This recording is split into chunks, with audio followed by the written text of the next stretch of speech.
Hello ladies and gentlemen, welcome to my corner of the internet. My name is Jason, and today we're back with some more Elder Scrolls 2 Daggerfall. Last time we came into Dureni Tower looking for someone named, Dureni? No, sorry, Medora. Last name was Dureni, I believe it was. I'm still not 100% sure as to why we're trying to find her, or him. Yeah, I suppose the name could go either way, you know, just like how Alex can be used both ways, or Jordan, or many other sort of unisex names can kind of be applied to either person. I don't know how Elder Scrolls works exactly, so we'll go ahead and just say, yeah. Things. So anyways, we're coming through this tower, this really cool dungeon, this, a very nice, we'll say a new, darn it. Luckily, as you probably noticed, you may have noticed at the beginning of this episode, I had just rested, so I got a little bit of magic back. So we're gonna go ahead and use our, where's our freedom spell? Freedom. It's like William Wallace. Freedom! There we go, Ghost. Take that. And I believe there's gonna be another one that comes through the door. I know this because I actually tried recording this exact same section of game just a moment ago, and it was absolutely terrible. I really, it was bad. I was like, nope, restart this entire thing is garbage. With the stutter and everything. The garbage. Anyway, so, yeah, we're coming through here. We're looking for, Medora, and when we find her, we're probably going to end up talking to her. We're probably not going to need to kill her.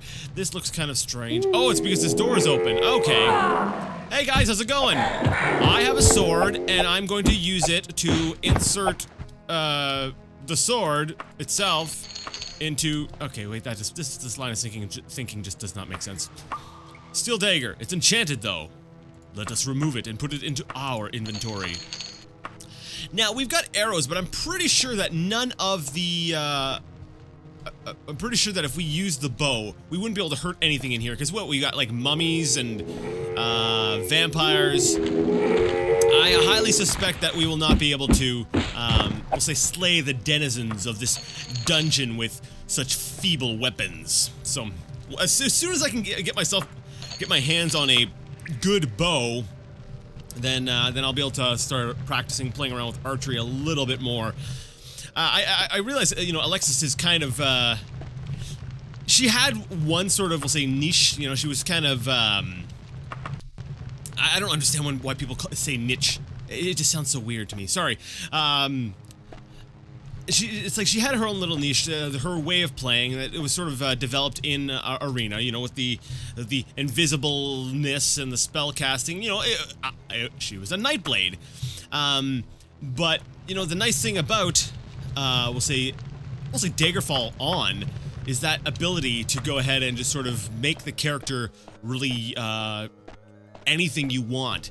I like the idea that, you know, you start with a class, and from there, you can take the character in any direction you want. Well, it's a little bit more limiting in Daggerfall because you still have the armor restrictions, but in like Morrowind Up, you can basically wear any armor, even though you may start with your skill with a particular armor being a little bit better. You know, you can ultimately choose whatever you want.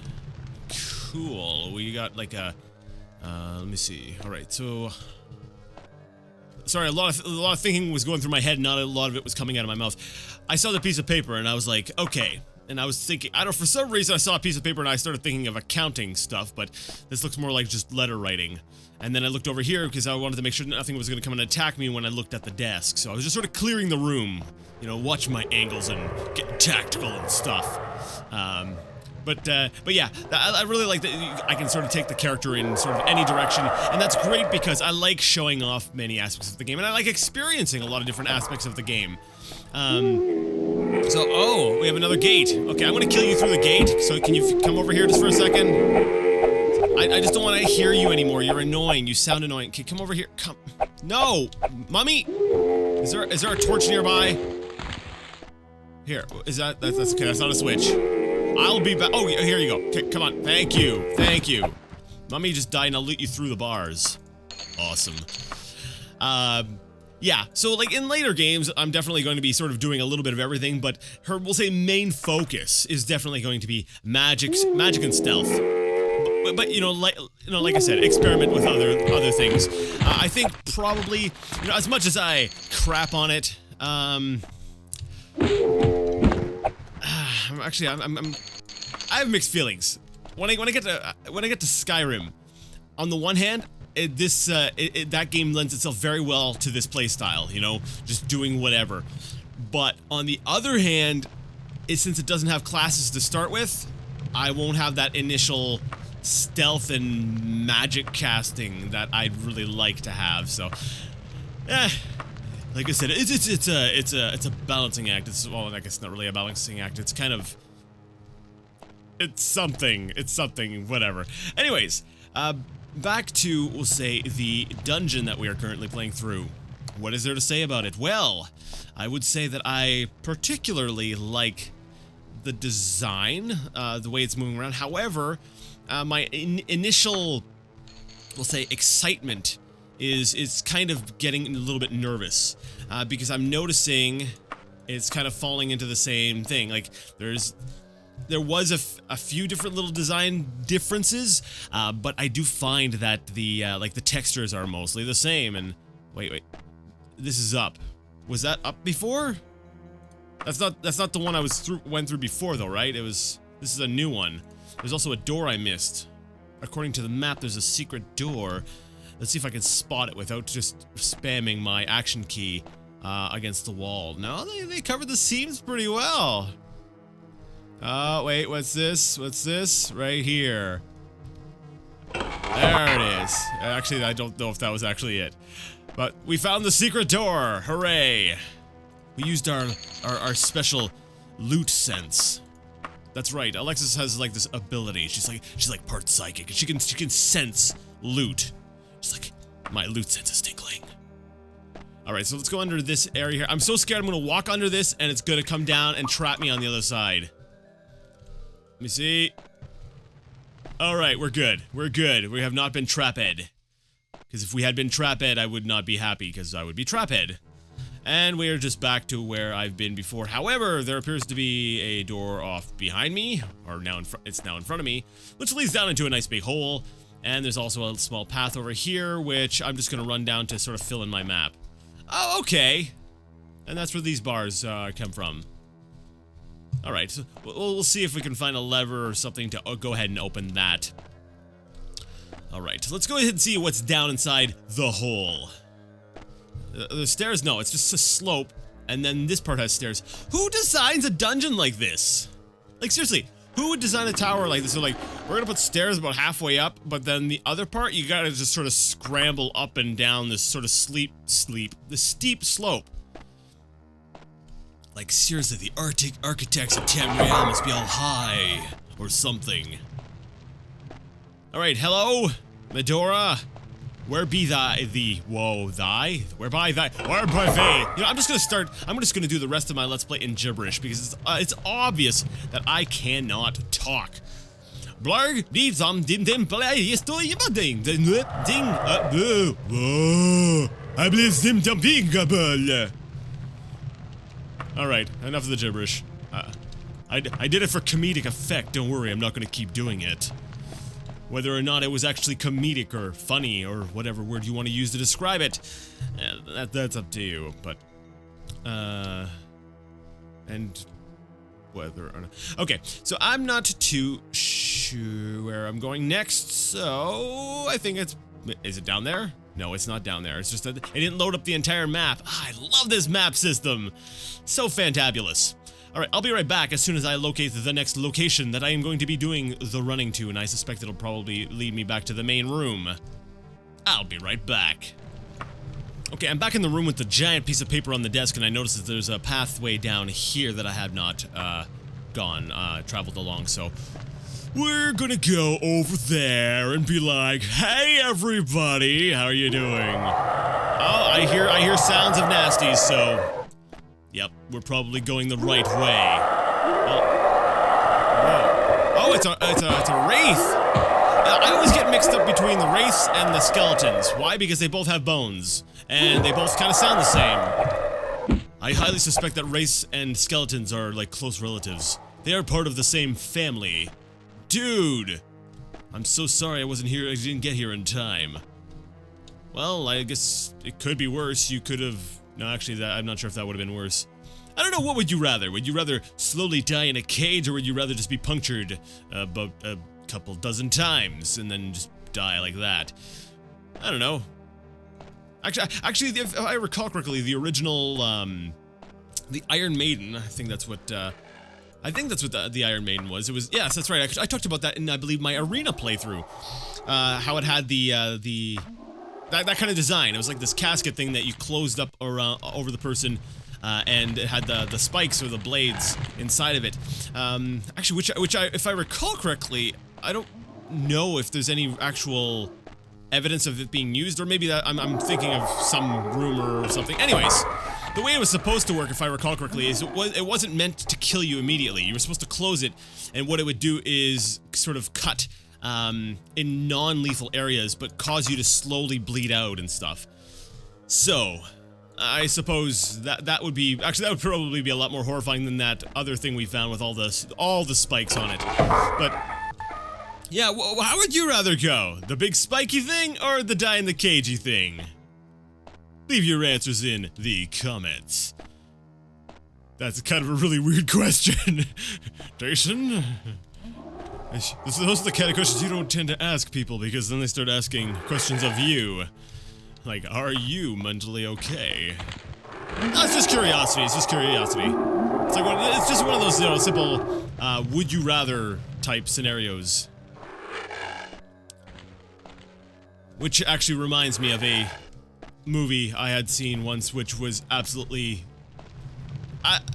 I'll say unenjoyable?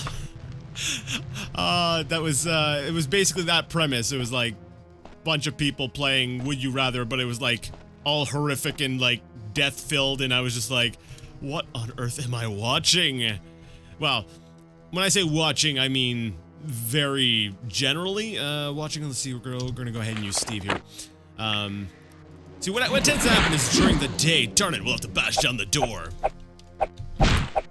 What the heck? Is the door dodging my attacks? Because there was a lot of misses there. Huh.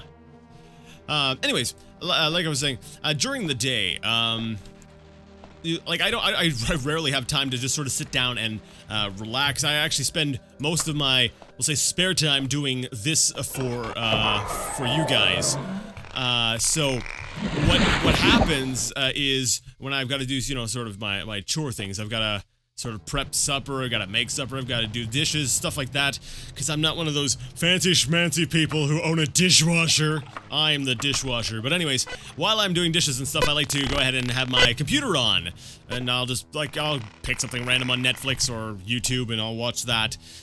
So, you know, if it's something particularly stupid, my hands are wet and I'm just like, I can't be bothered to go ahead and change it. I'll just sort of leave something on sometimes, and that's what happens sometimes, or we'll say a lot of times when I happen to watch something particularly stupid. It's because I was holding myself hostage at the kitchen sink. That sounds really weird, holding myself hostage at the kitchen sink. Anyways, Steve, you're failing me. We need to get a better spell. I saw the red through the cracks of the door, and I was getting worried that it was a gargoyle. No, not the gargoyle. This brick wall. We need to save the game. We need to rest, because who knows what lies on the other side of that wall. There's enemies nearby, so I can't rest. So I guess we're just gonna have to jump. Okay, where are we now? I jumped. And now I'm in a completely different place. What is this place? Man, I think I've just strung 3 references together. Bonus points if you get them all. Wait, no, the last one I didn't say it right. What is this place? There we go. Now, those are very obscure references. Well, maybe not all of them, but the last one maybe. If you could tell me what they're all from, then I will give you some sort of bonus imaginary internet points, and I will be like, you get a thumbs up. Lock is nothing to fear from me. Why not? Alexis, you need to really work on your lockpicking. I don't even have enough magic to cast Steve. And I don't think I have a training spell that will allow me to open the door. But I do have an enchanted item. That's right, my blade has an enchantment on it that allows me to unlock doors. So, where are you, magical blade? I see a lot of potions. Oh, now the potions I want are up near the top. Thanks. Thanks, game. It's always hiding what I actually want from me. Where are you? Evening gown, the healing malachite. That's right, I got a healing malachite. I can use that when I need to heal. Wakazashi of undeniable access. Spell effect failed. Alright, we're busting the door down. Here's Alexis. Hey, Ghost, how's it going? Oh. Seriously? Again? Alright, it's time for free. He ate my spell points. Wait, he ate my spell points. If he ate my spell points and I don't have another potion of... Oh, there's a potion of free action. Alright, I'm still in this. And the ghost just died. And there's another brick wall. That's probably my way back to the next section of the... or back to the previous section of the dungeon. But since I'm not done exploring this section of the dungeon, we're not going to go through that just yet. Jason, it's dangerous to go ahead and save over saves after you've passed a certain point. Yeah, I know. Let's go ahead and rest for a good 3 hours. I've been sort of avoiding doing full rests, you know, for the until fully healed, just because I'm trying to minimize, let's say, wasted time. Because I was thinking about that. I was like, well, let's see here. If I go ahead and rest for the full amount, and then I end up leaving the dungeon, did I leave an anchor? I can't remember if I put an anchor. Oh, please, dear RK, let me have put an anchor at the beginning of this dungeon. But anyways, I was thinking about it. I'm like, if I leave with a bunch of magic, like spell points, still sitting there, then technically I over-rested and I wasted time in the dungeon. But if I just, you know, rest a little bit at a time, you know, maybe as I need it and stuff, it's more frequent, it's less likely I'll be interrupted, and it just kind of keeps me moving. And makes me more efficient with in-game time, which, you know, if you're doing a quest with limited time is a good thing. All right, I'm pretty sure that this entire section is clear. Actually, you know what? It's only what, a hallway and 3 rooms, and then there's that brick wall. I might as well actually. Right after I finished talking through about you know, being efficient with my magic, I'm like, I'm gonna go rest for like another 2 hours. Just to bring it up. But my thinking there is, you know, I'm probably still pretty near the beginning of the dungeon, and I'm gonna have to rest anyways to get my, to be able to warp back out of the dungeon. So, you know, there's that. Well, then again, I suppose resting up to get out of the dungeon is probably the least... Whoa, hello! I panicked. I saw the ghost in front of me, and I let go of the sneak button, and that's probably cost me a backstab. I probably could have backstabbed him. Where are we? We are in a completely another different place altogether, with looks like a throne of some sort, and some torches, and some door. Hello, monsters of the dungeon. How are you doing today? The lock is nothing to fear from you again. And of course it doesn't unlock, because Alexis just... Oh, and those stupid ghosts, they keep absorbing my magic. So do these doors, evidently. Spell effect keeps failing, it's like, duh! Come on! Work with me here. I've got to, definitely, we'll say, maybe practice my, lockpicking skill. Maybe next time I go into like a town, I'll just start running around from building to building, just running up to random doors and just trying to unlock as many as possible to really sort of develop that skill, because Steve's been failing me quite a bit. I remember in Arena, Steve was amazing. There was nothing Steve couldn't unlock. Like, I was like unlocking like magic doors and stuff. Well, maybe not magic. Well, actually, I can't remember. Was it magic doors? Or am I getting mixed up with the skeleton key? I might be getting mixed up with the skeleton key. Alright, 3 hours, and then we run through the next brick wall. We're running through brick walls! Oh man, I am so glad that I discovered that whole brick wall thing. It's so accidental. Like, who would think to run into a brick wall? Like, who really? Really, who says, you know what would be a good idea? I would like to run headfirst into a brick wall. Yes, that sounds like an excellent idea. Nobody does that! So, the idea that I discovered that the brick walls were sort of like these these doorways to another place. It was actually just a stroke of luck. All right, let's go through. Sneak through. Don't panic. Don't panic. I knew it. I knew it. Yes. Ah, no backstab. That's all right. He didn't get a hit off on me. I've been spending a lot of time in this episode on the save screen. All right, there's a door. Let's get out of this door. Let's get out of the door. Let's get out of the room via the door. Via. Through the door. There we go. What kind of evil creature lies down there? All right, so we got a passageway off to the left. I got a door off to the front. Off to the front? That just sounds weird. Like, we say off to the left or off to the right, but how, like, when we say off to the front, that just doesn't make sense. Oh, come on! I gotta be good at what is my backstabbing skill at? I will take a look at that in just a second. I want to make sure that I get the monies. How much gold do I have on me right now? Really? Only 8,330? That's it? I thought I had a lot more than that. I guess a lot of that is just, what is it, letters of credit. What was I looking for? I was looking for a particular skill. Backstab, right, major. Short blade is up to 72, doing good. Lockpicking's only at 24, that's pretty pathetic. Minor, critical strike, A, doing good, doing good. Backstabbing's only at 25. Yeah, you know what? Looking at my skills, I'm like, when I get cured of lycanthropy, I'm gonna have a rough time.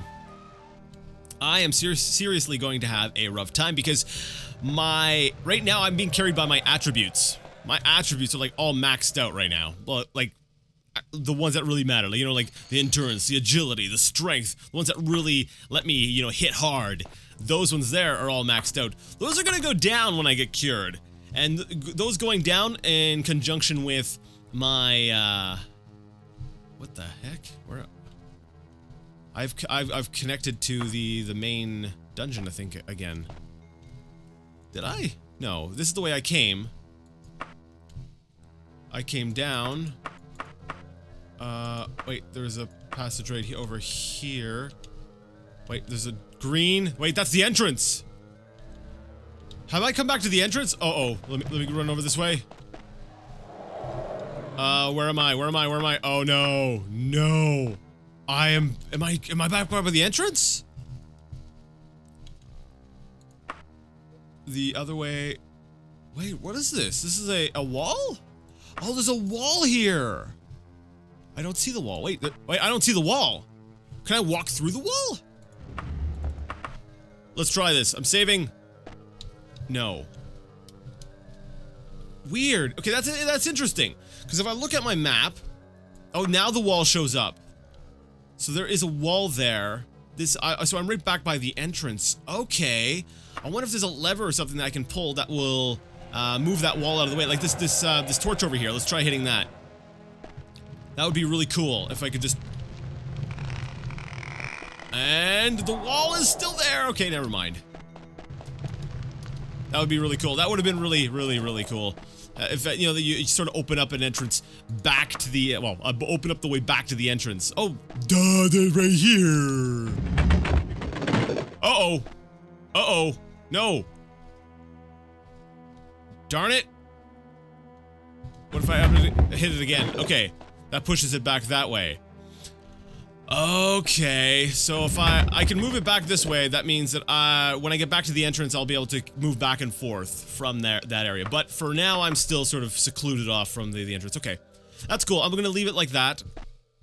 And I'm going to continue on through here. I like it. I like that. I like the dungeons that have the different moving parts. I think my favorite dungeon so far, and this one here is kind of cool, was actually the one that frustrated me the most.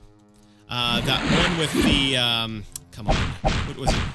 The one where I had to go down into the hole. Lock is nothing to fear from you. It's not a magically held lock. Is it a magically held lock? Too far away. Okay. We'll just keep bashing on this door then. And hopefully the door will eventually open. Come on, door. But yeah, the one where there was that glitch where I was supposed to touch the chain above it, and it was supposed to sort of cast slow fall on me. What the heck? because I saved, it triggered the action button, which opened up this secret door next to me that I didn't even know was there. Oh, that's awesome. And there's actually a way up. Okay, that's cool. I'll keep that in mind. We'll go explore that in a little bit. I'm gonna go down this way first, though. But yeah, that dungeon there, as frustrating as it was with, you know, all the levers and, actually, that's true, the one with the... There was the one with the blue bars as well. That one was kind of cool as well. I like those. As frustrating as they can be, they are... Oh, is that an elevator? Will that bring down an elevator? No. Okay, I don't know what that lever did. But basically, as annoying as they can be, they add a little wrinkle, right? They add something, they add a little bit of flavor to the dungeon that makes it more interesting. Alright, well, we still have quite a bit left to go. And you know what, people? I said I was going to read a book this time, and since I'm so close to being out of time, we're gonna come back here, rest for about 2 hours, and read ourselves a book. Lockpicking and stealth has gone up. Hooray! Just what I wanted to bring up. So we're gonna save this as end number 8. And I will be back in just a second when I locate a book to read. Alright, this book here has the benefit, we'll say, of being the one that was actually near the top of my inventory. Rather than going through all my stacks of potions, I decided let's just go ahead and read Notes for Redguard History. So sit down by the fire, grab yourself a nice cup of hot cocoa, coffee, whatever you please, and prepare yourself for this. I don't know, what are they, like school notes? Biographical note. Destry Merlog was a well-known historian and translator of Old Redguard verse. Born as simply Destry in the city-state of Rihad, I've been there, in the 20th year of the Third Era. At the age of 19, he went to the Imperial City to study. There were few Redguards who had been to the Imperial Province at the time, and it may be that he took the last name Merlog in order to assimilate with the Breton, Nordic, and Dark Elf cultures he encountered there. When he died 94 years later, he left numerous unfinished histories and untranslated verse. Very few of this fragmented work has found its way out of the collections. What follows is an unmailed letter to Merlog's publishers in the Imperial City. The insights into the man who put the oral traditions of the Redguards to paper impressed me enough to seek its publication. Melius, it should be noted, was Melius Kane, Merlog's publisher in the Imperial City. Voon. Redguardic First Scholar. Alright, let's hear what he's got to say. Oh, First Scholar, Imperial University. Melius, this is the outline of my final chapter for the series on Hammerfell heroes. I condensed Dendel's storytelling. I have my notes, but the story gets long with all the quotes. She puts a lot of dialogue in her storytelling. I'm amazed that the old stories about the Five Swords keeps cropping up. It's been 1,000 years since Hellion's time, yet people continue to believe in the stories. The Wagon Master sat with me after listening to her story and smoked a pipe with me. In discussing the story, he said that his storyteller used to say that one of the Five Swords survived the closing of the Goblin Gate, and is yet hidden there in Hammerfell. The Goblin Gate, was that an area and arena? I don't remember. I don't think it was. Anyways, it was the least of the 5, but the story has it that it exceeds any modern, I'm assuming they mean any and not end. It exceeds any modern blade, magical or ebony, by several orders of magnitude. Of course, I take this with a grain of salt, since an ebony weapon, an ebony weapon is unparalleled in its keen cutting ability, and personally I can't imagine a weapon doing more damage than a claymore or firestorm or a saber of lifesteal. Dendel even believes, he even believed countryside outside of Skaven in one of the halls of the virtues of war. There are still people who follow the old ways and can from, oh dear goodness, a Shihai or spirit sword. In collecting these stories, I once thought I was seeing a Shihai being formed by an old hall master. But the thing, if it was a spirit sword, was so faint that even the sword's shape was questionable. I didn't want to insult the old man, so I claimed I saw it too, but if that was a Shihai, I can't imagine it possibly used as a real weapon. Here's my outline of the new story. At the time of this story, Hammerfell is fully occupied by the Red Guards. All the old cities of the dwarves, but one, the ghost city of Dwarfholm, are now the cities of today's modern Hammerfell. A second invasion of the giant goblins comes. Hammerfell is unprepared except for a few faithful followers, all used in the rural halls of virtue. Halin, being the only Ansei, rallies the armies of Hammerfell. After a defeat, he brings back the old ways by telling each warrior to read the Book of Circles. The army fights the goblins to a standstill. But things look bleak, just as in Divad's song. Oh, Divad's song, I remember that. Cool. Somehow the goblins keep being resupplied both with arms and troops. Eventually, the army of Hammerfell will lose. The old master of Helen's Hall of Virtues of War has an ancient copy of Divad's will and testament, and reads it to Halen. Holland? I think it's Holland. No, it's Halen. I don't know. I don't care.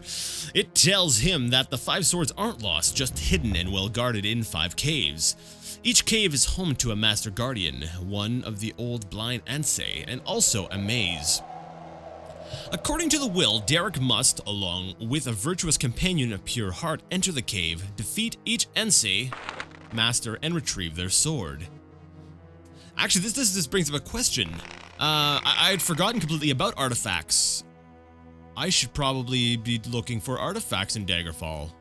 Sorry, getting a little off track there. Dendo went into great detail here. It seems that each master had an outstanding trait. One, Catrice, possessed feline grace and had become very cat-like. Another, who had icy calm, was something much like an ice golem. On each blade is inscribed part of an intricate message on how to use the power of the swords combined.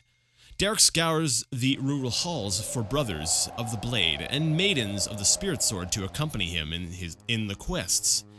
He finally, one by one, finds his companions and wins each sword.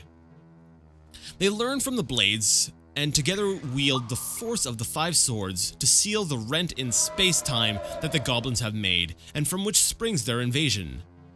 Okay, that's an interesting sort of little tidbit. So I'm guessing goblins are, we'll say, other dimensional beings. I guess that makes sense based on the story here. Helen's companions avoided blinding by the magic swords. By hurling the swords together into the void. Aww. And sealing forever the giant goblins in the void between their world and ours. So the swords are gone. Maybe they will return one day. The land is saved, and Helen and his companions, 3 women and 2 men, become Ansei and restore the teachings of Frandar Hunding to Hammerfell. That's the story in brief. I welcome any comments from you or one of the other editors. One other concern of mine, I understand that you are considering using a better-known writer, Uthila Abuk or Casimir Kreestrom, to write the stories I've researched. I can understand that a better-known writer may mean that a few more copies of the books will be sold, but that should not be your only concern. Abuk and Kreestrom, while fine writers and poets, will need to be lectured on the true history of the Red Guards. Even if you are willing to pay me to do that, you will have to acknowledge that the books will take longer to write than if you just allowed me to do it. Just something to consider when you make the decision. I hope this letter finds you, your consort, and children to good health and humor. Yours faithfully, Destry Millarg. All right, that was an interesting read. I might go back and reread that one to fully digest it, but it was interesting. Anyways, if you liked the video, you liked the content, and you would like to see more of it, go ahead and give the video a thumbs up. If you didn't like it, leave it a thumbs down. Either way, let me know what you thought in the comments section. And until next time, I'd like to ask you all to game on.